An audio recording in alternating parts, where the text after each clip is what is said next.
Bonjour, soyez salués depuis vos différentes positions. Alors, je fais cette vidéo pour parler un sujet un peu délicat, mais c'est un sujet qui vraiment me tient à cœur. Donc, je vais intituler cette vidéo Est-ce qu'on peut en parler? À quand la paix au Tchad? Nous avons constaté depuis des années que le Tchad, ce beau, grand et merveilleux pays, a souffert pendant des années. Et nous constatons également un grand retard dans notre pays. Je peux me permettre de dire que ce retard est dû au manque de paix entre Tchadiens. Je sais que je n'ai pas la science infuse. Du coup, j'ai énuméré quelques points. J'ai énuméré 3 points. Mais si jamais vous avez d'autres idées en tête, vous pouvez aussi laisser en commentaire. L'idée à la fin, c'est d'arriver à un dialogue, genre d'arriver à échanger sur qu'est-ce qu'il faut faire pour arriver à cette paix tant attendue durant des décennies.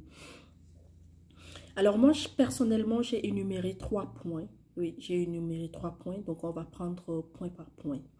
Le premier point, c'est le vivre ensemble. Est-ce que le Tchadien va un jour arriver à se vivre ensemble tant attendu? Nous constatons qu'aujourd'hui au Tchad, quand on parle de paix, c'est quand il y a des conflits. Oui. Quand il y a des conflits, on parle de paix. Ok, on peut faire la paix vite fait, mais après, on retombe encore dans les mêmes problèmes. Oui.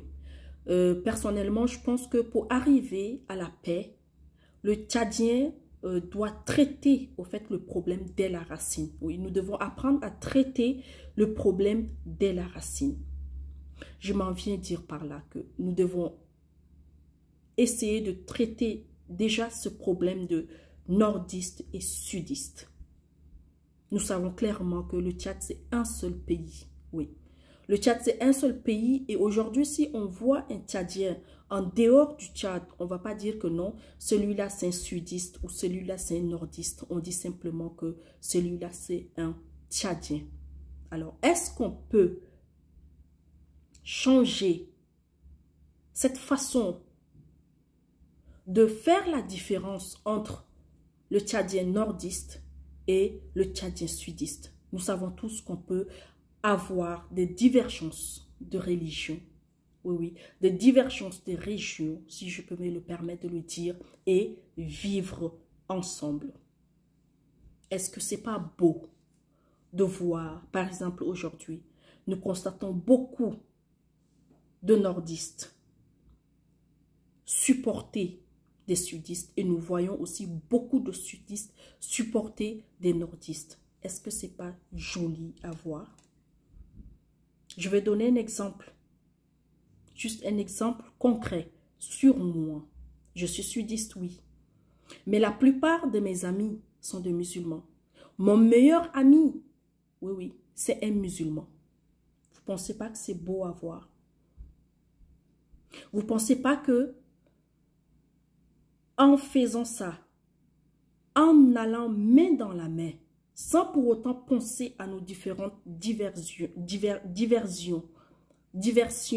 je m'excuse, religieuses, nos différentes diversions politiques. Est-ce que vous ne pensez pas qu'on pourra arriver à ce Tchad qu'on rêve?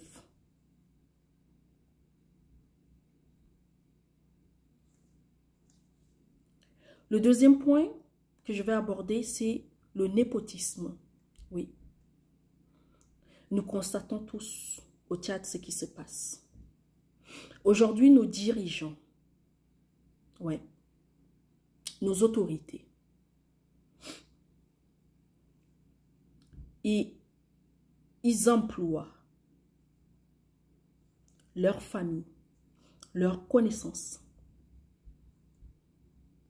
dans des postes sans pour autant voir exactement leurs compétences, voir exactement leur background universitaire.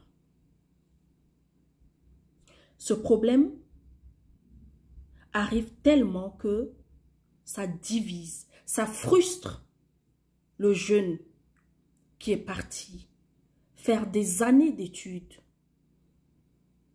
tout en espérant revenir chez lui et travailler. Malheureusement, nous constatons que beaucoup de nos jeunes diplômés, oui, ils sont en chômage. Ils sont en chômage. Des jeunes qui ont des compétences, qui sont en chômage. C'est frustrant. C'est révoltant, oui. Ces jeunes, aujourd'hui, poussés par la frustration, manifestent, oui, oui, pour exprimer leurs droits. Si on arrivait à abolir le népotisme au Tchad, je pense qu'on pourra enlever une épine de ce problème de paix. Le troisième point que je vais aborder, c'est une justice équitable. Oui, parce que c'est pas caché, nous savons tous que la justice au Tchad n'est pas équitable. Oui. On se penche du côté du plus fort. On se penche du côté du plus riche. On se penche du côté du plus influent. Les problèmes ne sont pas traités comme il le faut. Les sentences ne sont pas vraiment appliquées comme il se doit dans chaque situation. Et c'est frustrant, oui, oui. C'est révoltant, oui. Ça diminue, oui. Ça diminue parce que le Tchadien qui n'est pas influent, le Tchadien qui fait partie de la minorité, et quand je parle de minorité, nous savons tous au Tchad que la minorité, c'est considéré comme le sudiste. Le Tchadien qui n'est pas riche, oui, oui, malgré qu'il a tort, qu'il a raison, il sera condamné au profit de celui qui est le plus influent, qui est le plus riche, qui a plus de pouvoir. Si je peux me répéter ainsi. Moi, personnellement, selon mon point de vue, je pense que le Tchad n'a pas besoin de tout ça. Oui, le Tchad n'a pas besoin de tout ça. Nous sommes tous Tchadiens. Nous devons militer pour le bien-être du Tchad. Oui, oui. Nous devons essayer de traiter les problèmes dès la racine. Oui, oui, dès la racine pour arriver à cette paix. Cette paix totale. Cette paix tant attendue. Nous devons arrêter la différence religieuse. Oui, oui. Nous devons arrêter la différence régionale. Oui, le sud, le nord, l'est, l'ouest, non. Tout ça, c'est un seul Tchad. C'est un seul Tchad. Pensez-vous pas qu'il est temps? Pensez-vous pas qu'il est temps? Oui.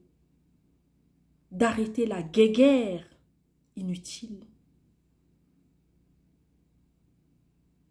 Pensez-vous pas qu'il est temps de mettre celui qu'il faut, l'homme qu'il faut à la place qu'il faut pour le développement et l'avancement du Tchad? Pensez-vous pas qu'il est temps d'arrêter de traiter une couche de minoritaire. Ne pensez-vous pas qu'il est temps d'arrêter de marginaliser et d'opprimer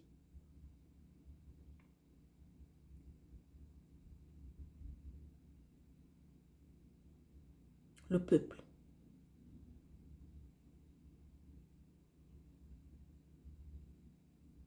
Je pense que chacun peut aussi donner son point de vue, comme je l'ai dit au début, dans les commentaires. Merci.